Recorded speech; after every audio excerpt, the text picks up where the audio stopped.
어제 토요일에 제자 독도 모임 지체들과 서울 남산을 다녀왔습니다.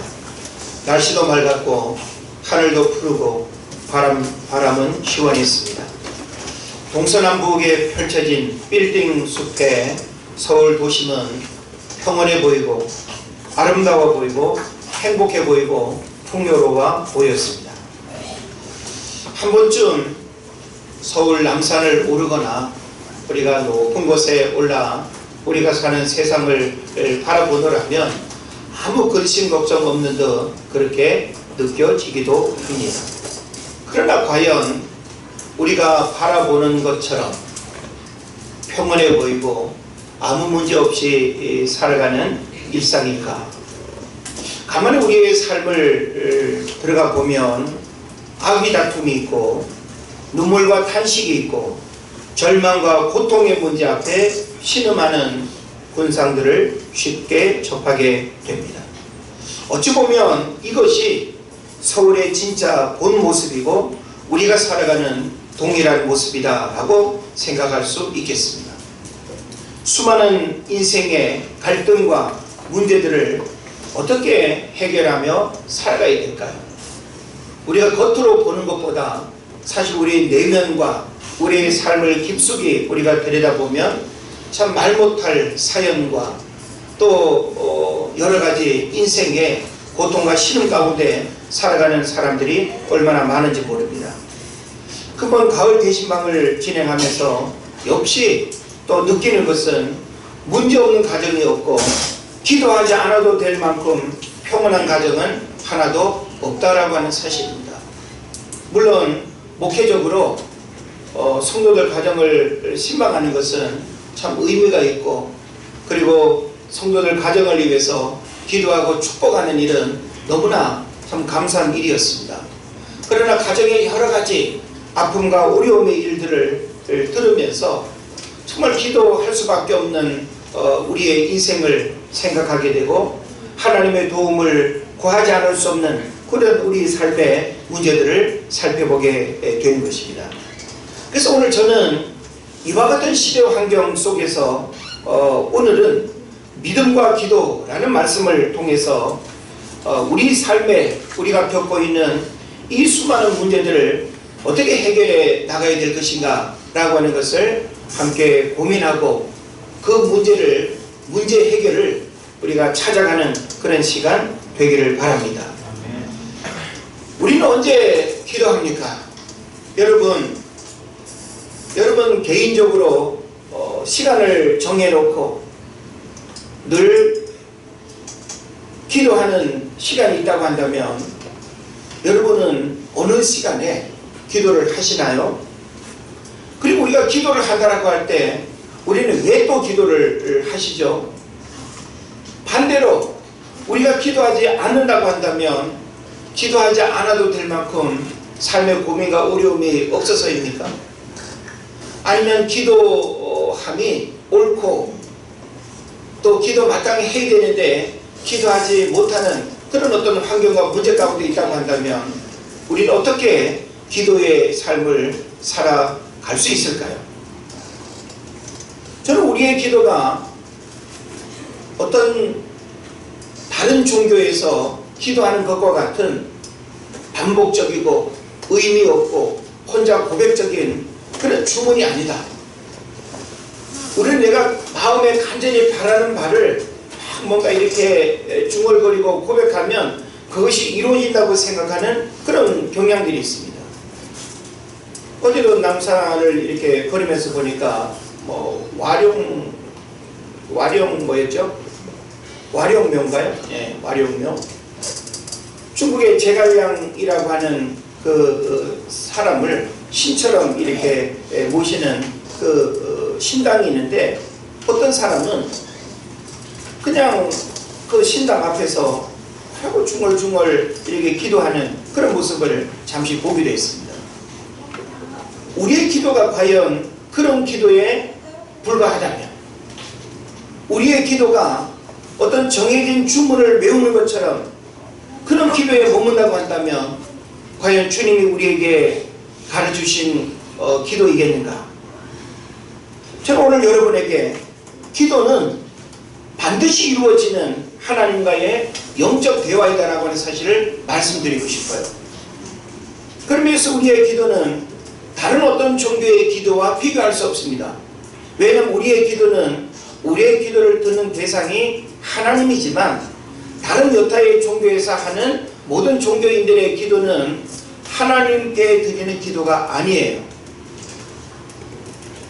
우리의 기도를 들으시는 하나님은 우리의 문제, 우리의 고민, 우리의 아픔, 우리 모든 삶의 모든 문제들을 하나님이 주목하시고 들으신다라고 하는 사실이죠.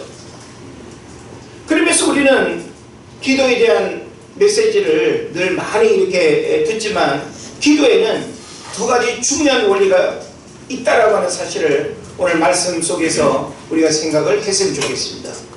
하나는 뭔가 하면 기도 전에 먼저 기도에 대한 믿음이 있어야 된다는 거예요. 다시 말하면 우리의 기도는 믿음으로 기도해야 된다는 거예요. 기도에 믿음이 없이 그냥 문제만을 고백하는 것은 기도가 아니라는 거예요. 제가 여러분에게 기도를 가르칠 때 말씀으로 기도해야 된다는 거 기억하시죠? 우리의 기도는 하나님의 말씀이 근거가 되어야 돼요. 그 근거 때문에 하나님 앞에 기도하는 것이 하나님이 응답할 수밖에 없는 그런 이제 통로가 되는 거죠. 그리고 우리는 하나님 앞에 기도할 때 그 기도가 전제되어야 될 것은 뭔가 하면 믿음의 기도가 되어야 된다라고 하는 것입니다. 그래서 우리가 성경에도 보게 되면 믿음의 기도는 어떤 힘이 많아요? 역사하는 힘이 많다라고 했습니다. 그냥 기도에 역사가 일어나는 것이 아니라 믿음의 기도에 하나님이 역사한다는 거예요. 그러니까 오늘 우리가 나름 기도를 한다고 하면서도 왜 기도 응답이 없는가라고 하는 이 사실을 우리가 오늘 살펴봐야 돼요. 왜냐하면 오늘 말씀의 내용이 어떤 한 사람이 아들 하나가 있는데 이 아들이 어려서부터 아주 심각한 장애를 가지고 있죠. 그 장애는 귀신에 사로잡혀 나타나는 증상을 가지고 있는 문제예요. 그러니까 그 누구도 이 문제를 해결할 수 없는 것이죠. 근데 우리가 성경을 보게 되면 그 문제를 해결하기 위해서 예수님을 만나기를 원했지만 예수님은 안 계셔서 9명의 제자들이 있는 그 자리에 와서 도움을 요청합니다. 근데 우리가 성경을 보게 되면 예수님이 12제자를 부르시고 둘씩 짝지어서 마을로 보내고 세상으로 보낼 때 귀신을 쫓아내는 능력 주셨어요? 안 주셨어요? 주셨어요. 병 고치는 능력 주셨어요? 안 주셨어요? 주셨어요. 다시 말하면 그와 같은 일들을 한 번도 경험하지 못한 것이 아니라 제자들이 이전에 여러 상황들 속에서 이미 예수 그리스도의 이름의 능력과 하나님의 이름의 능력을 경험하는 일들이 있었어요. 근데 적어도 지금 이 상황에서는 이 아이의 문제를 해결해 줍니까? 못합니까? 못하고 있어요. 이게 바로 문제입니다. 우리는 과거에 내가 정말 간절히 하나님을 찾는 믿음이 있을 때에 경험했던 기도 응답과 여러가지 어떤 건강회복과 여러가지 어떤 인생의 실패와 좌절로부터 일어났던 그런 어떤 경험들이 있습니다. 그런데 오늘 안 되죠? 문제는 기도에 문제가 있는 것이 아니라 무엇으로 기도하지 않기 때문에 믿음으로 기도하지 않기 때문에 그래요. 그래서 믿음은 그 순간순간 내가 어떻게 믿음을 고백하고 믿음을 드러내느냐에 따라서 믿음이 무엇을 만나느냐에 따라서 역사가 일어나는 거예요. 그래서 여러분이 믿음의 기도를 하나님 앞에 할 수 있어야 돼요.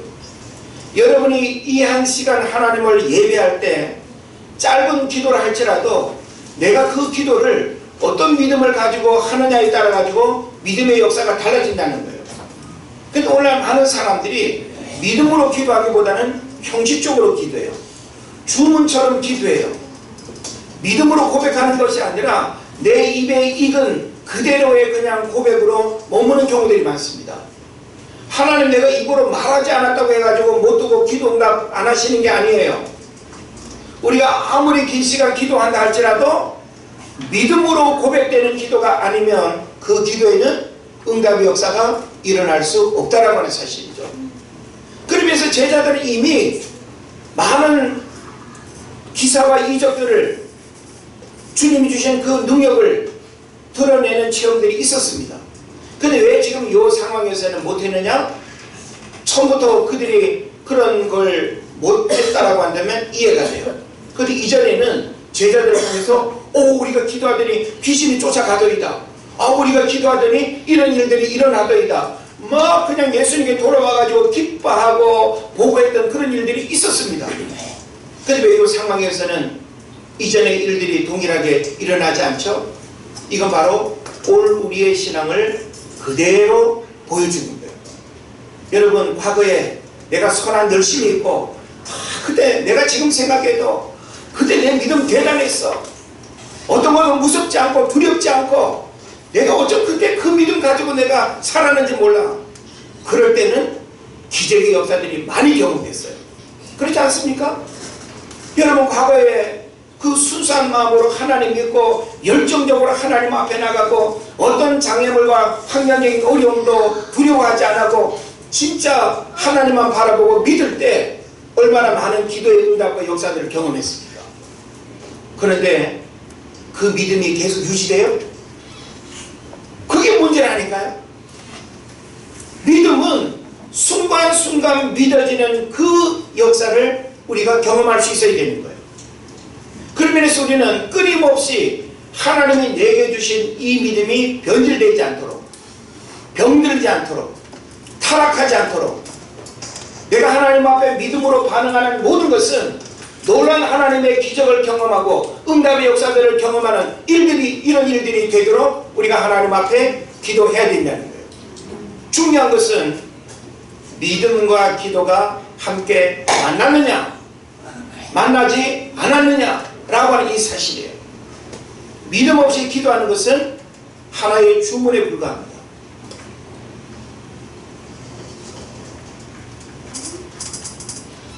그래서 먼저 믿음이 있어야 된다라고 하는 거, 기도의 원리에 있어서 대단히 중요한 부분이라는 거 여러분 깨달으시길 바랍니다. 그 다음 또 우리가 한 가지 기도할 때 하나님의 뜻에 합당한 기도를 해야 됩니다. 여러분이 기도 응답받는 중요한 비결을 지금 여러분에게 가르쳐 드리는 거예요. 하나는 어떻게 해야 된다고요? 믿음으로 기도해야 됩니다. 이것이 전제되지 않으면 여러분이 어떤 형태의 기도를 드려도 아무 의미가 없습니다. 금식 기도하면 하나님이 들으십니까? 작정 기도 길게 했다고 하나님이 들으십니까? 아니에요. 그런 기도의 방법과 기도의 형태 때문에 하나님이 받으시는 게 아니고 금식 기도를 할지라도 믿음으로 기도할 때 역사가 일어나는 거예요. 예? 그래서 이 믿음의 기도라고 하는 거 잘 깨달으시고 그 다음에 우리가 생각해야 될 것은 하나님의 뜻에 합당해야 된다는 거. 다시 말하면 나의 일방적인 요구는 참 기도가 아닙니다. 우리는 일방적으로 그냥 세게 그냥 쇠소리 나도록 주여 몇 셔셔셔입니다 하면서 그러면 하나님께서 막 그냥 들으실 걸 생각하죠. 그렇지 않습니다. 우리가 일방적으로 하나님 앞에 소리치고 뭐 뜨겁게 기도한다, 열정적으로 기도한다, 그것 때문에 하나님이 겁먹고 알았어 줄게 이러시는 분이 아니라니까요. 하나님 우리의 어떤 몸부림에도 하나님은 감정에 하나님 흔들리는 분이 아니고요, 어떤 위협에 하나님이 흔들리는 분 아닙니다. 할렐루야. 그런 면에서 기도에는 중요한 원리가 있고 그 원리대로 기도할 때 기도 응답의 역사가 일어나는 거예요. 이제 우리는 이 가을 영적 추수의 계절에 뭔가 그 결과물을 우리가 하나님 앞에 올려드려야 되지 않습니까? 믿음으로 기도해야 됩니다. 그리고 하나님의 뜻에 합당하게 기도해야 될 줄을 믿습니다. 그래서 나의 일방적인 요구는 참 기도가 아니다. 즉 기도하되 믿음이 있어야 하고 하나님의 뜻에 맞아야 한다는 거예요. 우리는 기도의 내용과 그 어떤 응답의 기준을 자꾸 나 자신에게 맞추는 경우들이 많아요. 지금 하나님 내 지금 형편에 요거 필요한 거 아시죠? 근데 그건 내 형편이고 과연 하나님이 그 형편을 이해하시냐는 거예요. 아닐 수 있어요. 우리는 하나님의 뜻에 맞게 하나님의 때에 하나님께서 친히 기도 응답의 역사들을 이루신다는 것을 알아야 됩니다. 우리 인간에게 주어진 영역은 기도할 뿐이에요. 기도 응답은 누구의 영역일까요? 하나님의 영역입니다. 그래서 우리는 우리가 하나님 앞에 할 수 있는 그 소중한 그 고백만 우리가 하나님 앞에 하면 된다는 것이죠. 그래서 우리는 어떻게 기도하고 있습니까? 빨리빨리 문화에 익숙한 우리는 기도 응답도 빨리 결과를 얻기를 원합니다. 하나님 아시죠? 빨리빨리요. 빨리 막 그러면서. 예. 그렇게 빨리 되면 얼마나 좋겠어요. 예. 여러분, 맛있는 밥도 적당한 시간과 뜸들이는 시간이 필요하다는 거 아시죠? 우리는 모든 일들이 하나님으로부터 막 즉각적으로 빨리빨리 모든 일들이 속성으로 진행되기를 원하는 그런 마음들을 갖습니다. 그런데 늦어지면 쉽게 지치고 포기하죠. 그러다 보니까 우리가 나름 기도한다고 하면서도 끝까지 인내하면서 기도하지 못하면 기도 응답을 경험하지 못하고 기도한 그것이 어찌 보면 무의미하게 되는 그런 경우들이 많은 거예요. 우리는 기도 언제까지 해야 되는가 하면 끝까지 하는 거예요. 그래서 누가복음 18장에 보면 항상 기도하고 낭망치 말아야 될 것을 비유로 말씀하시면서 한 재판관에 대한 이야기 하지 않습니까? 예? 어떤 한 과부가 억울한 게 있는데 이 재판관을 통해서만 해결받을 수 있는 거예요. 근데 이 재판관은 하나님도 두려워하지 않고 사람을 무시하는 이런 재판관이에요. 과부와 하나님 앞에 가서 도움을 요청하는데 그 재판관이 아무런 반응을 하지 않습니다. 또 가는 거예요. 또 가는 거예요. 나의 억울함과 나의 소원함을 해결해 달라고 나중에는 재판관이 귀찮아서라도 해준다는 거죠. 이 비유는 우리에게 뭘 의미합니까? 우리가 하나님 앞에 기도하고 매달리는 것은 응답될 때까지 끝까지 하는 거예요. 하나님의 뜻에 합당한 기도, 믿음의 기도, 끝까지 응답될 때까지 해야 될 줄은 믿습니다. A.W. 토저라고 하는 유명한 분이 있죠. 예수 방향으로 가라라고 하는 책에서 이렇게 말합니다. 믿음과 기도는 동전의 양면과 같아. 믿음과 기도는 서로 분리될 수 없다. 믿음 있는 사람이 기도하지 않는다는 것은 있을 수 없는 일이다. 야고보서 5장 15절에는 믿음의 기도라는 표현이 등장한다. 믿음이 할 수 있는 것을 기도가 다 할 수 있다. 물론 그렇게 되려면 기도가 믿음으로 드려져야 한다. 조지 뮬러도 믿음은 사용할수록 성장한다라는 유명한 말을 남겼다. 큰 믿음을 갖기를 원하는가? 그렇다면 현재 가지고 있는 작은 믿음을 자꾸 사용하라. 경건한 마음으로 기도하면서 믿음을 사용하면 그 믿음은 날마다 자랄 것이다. 현재의 사소하고 일상적인 일에서부터 하나님을 믿고 의지하라. 시간이 쌓이면 거의 기적에 가까운 일을 그분께 얻어낼 수 있을 것이다. 예? 믿음이 있어야 된다는 거예요. 예? 믿음이 존재되는 기도여야 된다는 거예요. 그래서 우리가 뭘 믿느냐? 제가 지난주에 말씀드렸죠. 믿음이 무엇이냐라고 하는 것과 믿음이 아닌 것이 있다는 것을 제가 말씀드렸어요. 성경이 우리에게 가르치는 그 믿음의 가르침, 그 믿음의 원리대로 우리가 기도하면 우리가 기도하는 대로 하나님께서 놀라운 응답의 역사들을 경험하게 할 줄로 믿습니다. 모세에게 주어진 지팡이는 기도와 같습니다. 문제 해결의 능력이 되고 도구가 되는 것이죠. 모세는 이 지팡이로 바로 앞에서 하나님의 능력을 드러냈고 홍해를 갈랐고 반석을 쳐서 물을 냈고 이스라엘 백성을 광야 40년 동안 인도했습니다. 이 말은 곧 뭘까요? 우리가 이 험한 세상, 광야 같다고 하는 이 세상을 살아갈 수 있는 힘과 능력, 비결이 뭘까요? 기도 외에는 없습니다. 오늘 성경에도 나오지만 성경의 가르침의 핵심이 뭐예요? 기도 외에는 이런 누가 나갈 수 없다. 다시 말하면 여러분 인생에 찾아오는 수많은 고난과 어려움의 문제들을 내 의지로 이겨낸다? 내가 그 배운 지식과 내가 가진 재물의 힘으로 내가 살아갈 수 있다? 아닙니다.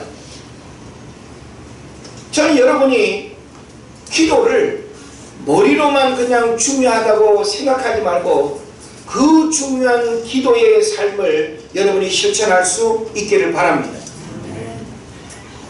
그래서 오늘 본문의 내용을 좀 주목을 해보면요, 어떤 마을에 사람들이 모여서 시끄럽습니다. 귀신 들려 정상적인 생활을 하지 못하는 한 아이가 주목의 대상입니다. 그 아이를 제자들에게 고쳐달라고 합니다. 9명의 제자들이 고치려고 애를 썼습니다. 아마 귀신아 물러가라 막 그냥 통성기도 하고 우리가 연상할 수 있는 그 9명의 제자들이 그 한 아이의 귀신 들려서 막 그냥 엉망인 이 아이를 붙들고 그 씨름하고 있는 그 모습을 여러분 한번 생각해 보십시오. 분명히 그렇게 기도했을 것입니다. 에어컨 잘 돌아가고 있는가요? 왜 이렇게 덥지?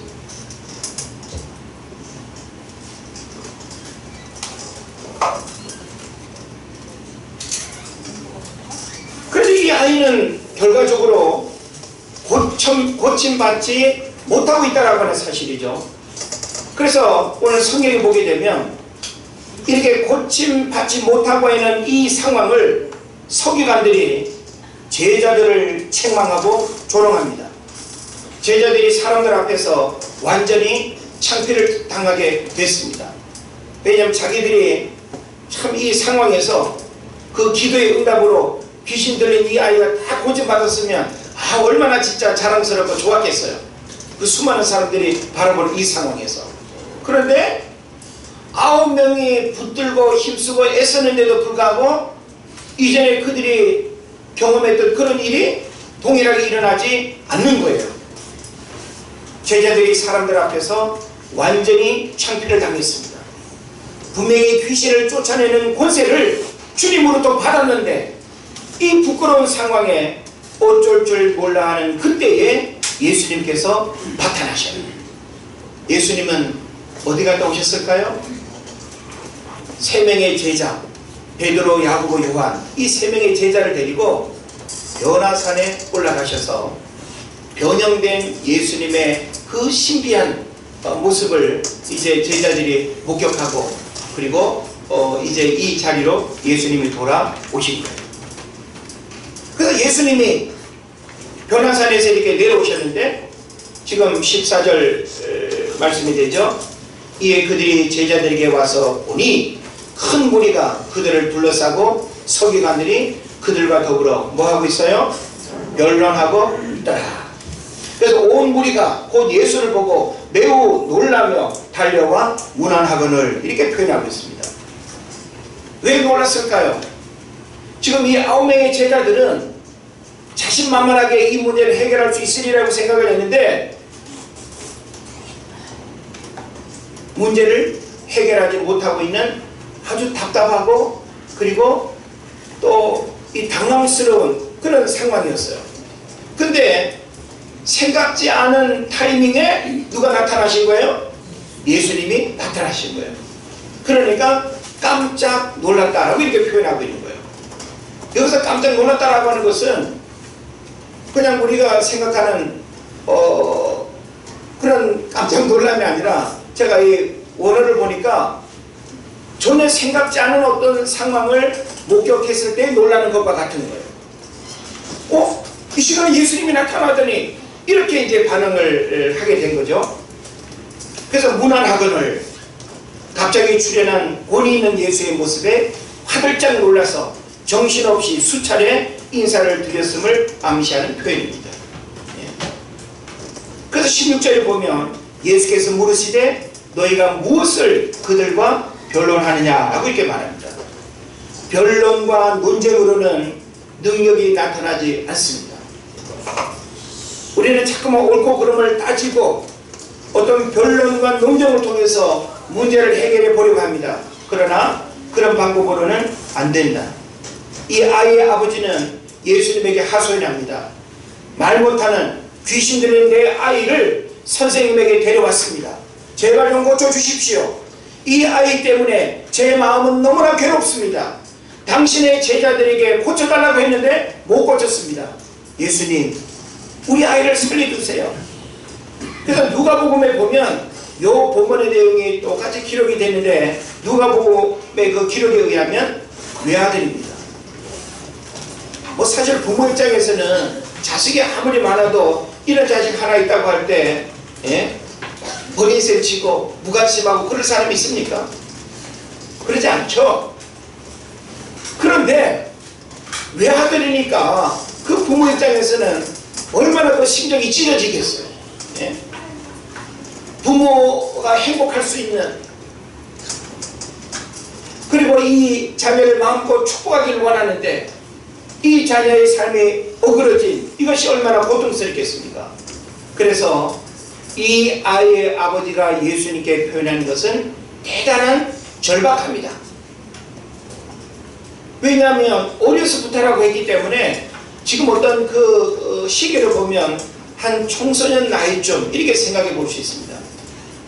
그러면 적어도 한 10년 이상 이 아이가 귀신에 사로잡혀 가지고 말도 못하고 그냥 내동댕이, 귀신이 그냥 내동댕이 치면 막 거품 물고 막 발광하고 그런 상황을 한번 보세요. 생각해 보세요. 한두 번도 아니고 매 순간순간 부모가 보는 눈앞에서 자식이 그렇게 뒤집어지고 거품을 불고 발작을 하고 하는 그런 상황을 본다라고 할 때 부모가 할 수 있는 게 뭐 있습니까? 누구에게 가서 이 문제를 해결할 수 있겠습니까?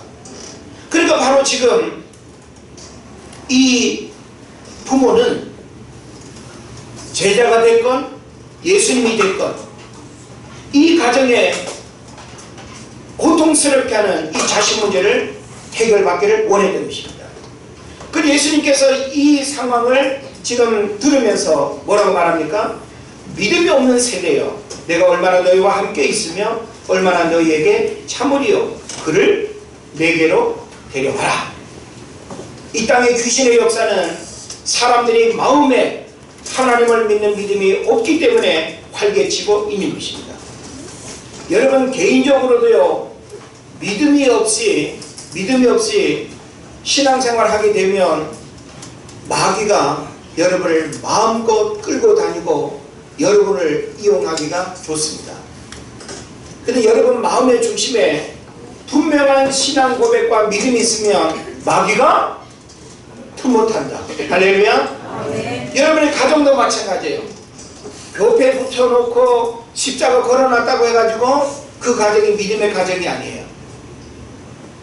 여러분의 가정은 가족이 우리 가정은 이런 가정이야 라고 하는 신앙 고백이 있어야 하고 그 주님을 가정의 주인으로 모시고 살아가는 그 믿음의 고백이 있을 때 그 가정에 마귀가 역사하지 않는 거예요.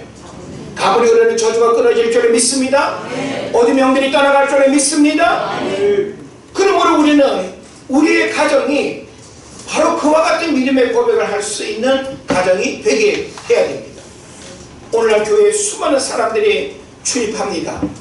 그런데 교회가 왜 세상에 믿음의 역사를 드러내지 못할까요? 사람들이 머리 숫자로만 모여다 흩어질 뿐 이 교회 공동체가 믿음의 역사를 이루는 교회 공동체가 되지 못하면 그와 같은 일들이 일어나는 거예요.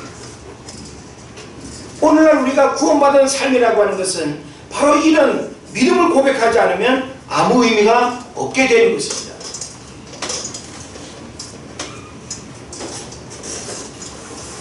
우리의 마음에 창조주 하나님을 인정하고 경외하는 믿음이 있을 때 어둠의 영이 쫓겨갈 것입니다. 그래서 예수님이 그 아이를 이제 데리고 그 아이를 예수님께 데리고 오니 귀신이 예수님을 보고 어떻게 했어요? 곧 그 아이로 심히 경련을 일으키게 했고 그가 땅에 엎드러져 구르며 거품을 흘렸다라고 이렇게 성경에서 기록하고 있습니다.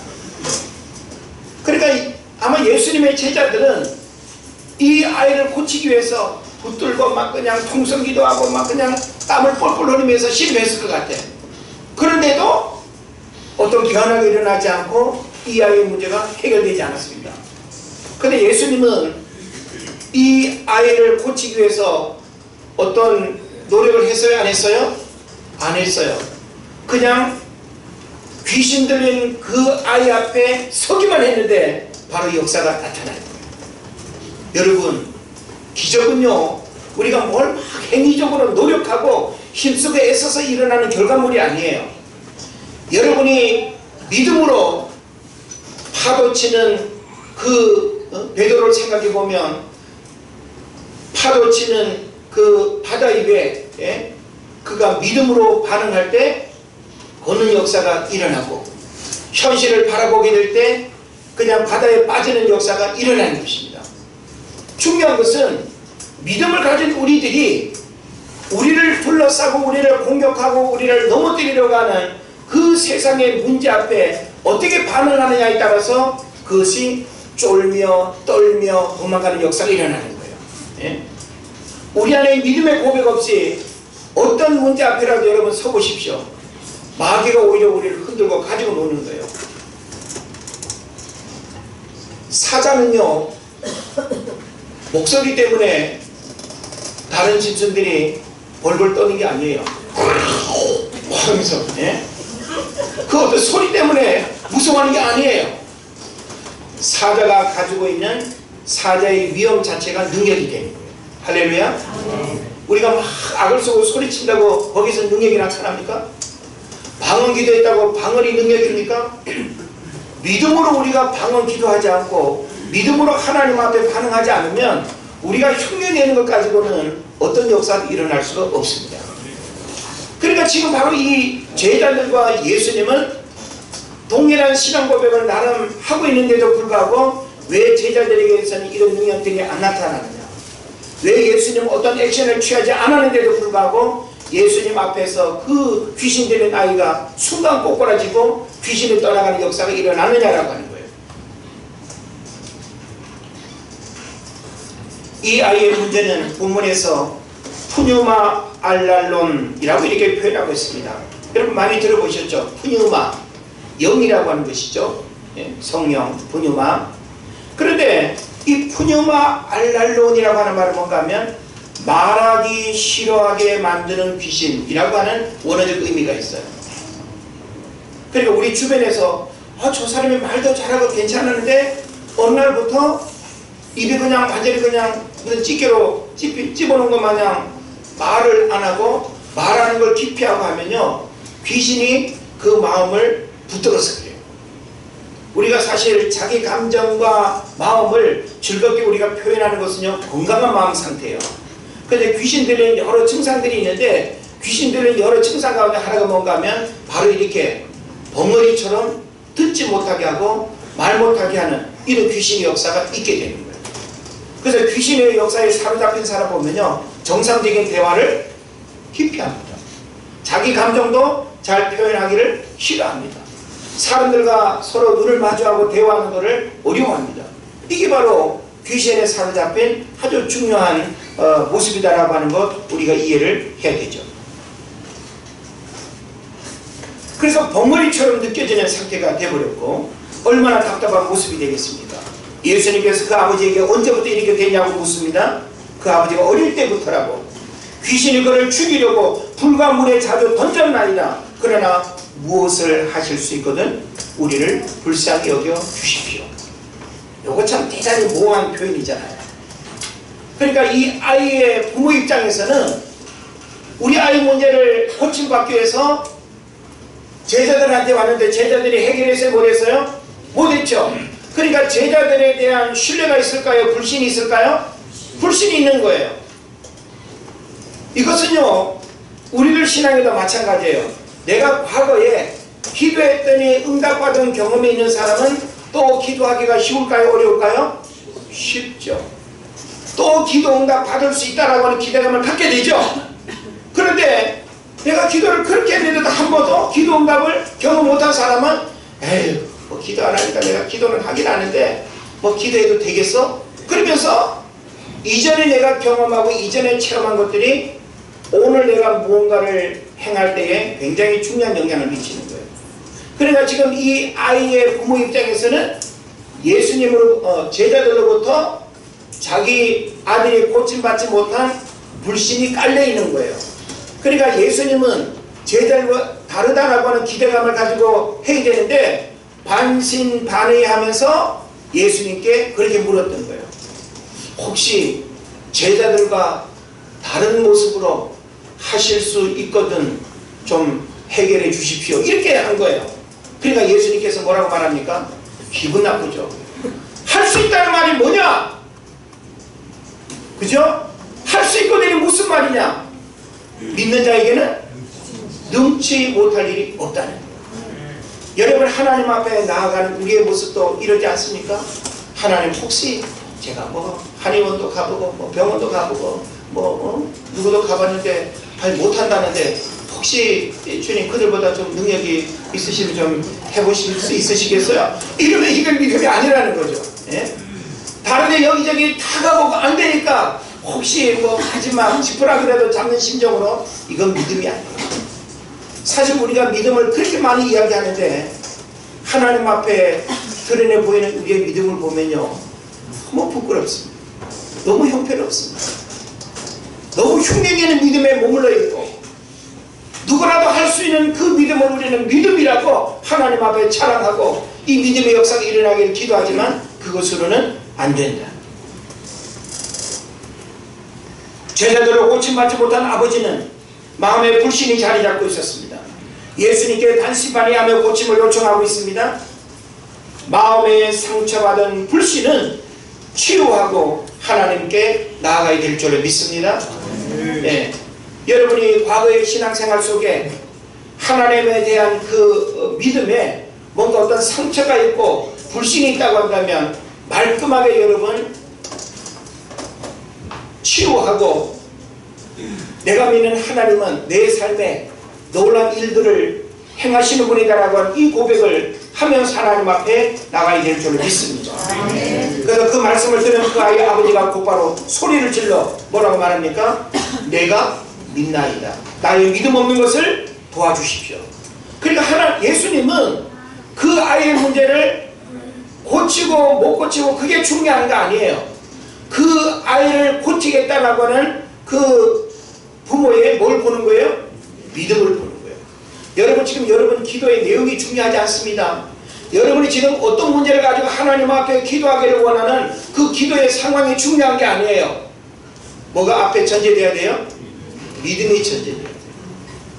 여러분이 하나님 앞에 기도하고자 하는 그 모든 기도에 어떤 믿음을 가지고 하나님 앞에 기도하느냐가 중요하다니까요. 내가 하나님 앞에 구하는 이 기도는 해놓고도 하나님 들어주실까? 이러면 그 기도 아무 의미가 없는 거죠. 예? 현실을 보면 너무나 답답하고 안타깝고 내일모레 해결할 수 없는 이 문제를 하나님으로서는 하신다는 사실 믿습니까? 네. 제가 이번 신방 가운데 몇 가정에서 그런 말씀 드렸죠. 사람으로는 할 수 없지만 하나님으로서는 다 하실 수 있다는 거. 이걸 우리가 어떻게 믿고 반응하느냐에 따라서 기도 응답의 역사가 달라지는 거예요. 신앙생활 아무리 오랫동안 한다 해도 어떤 직권 상관이 없습니다. 믿음으로 기도하지 않으면 여러분 자녀 문제, 양육 문제, 학업 문제, 진로 문제, 결혼 문제, 우리 인생의 모든 문제 아무 의미가 없습니다.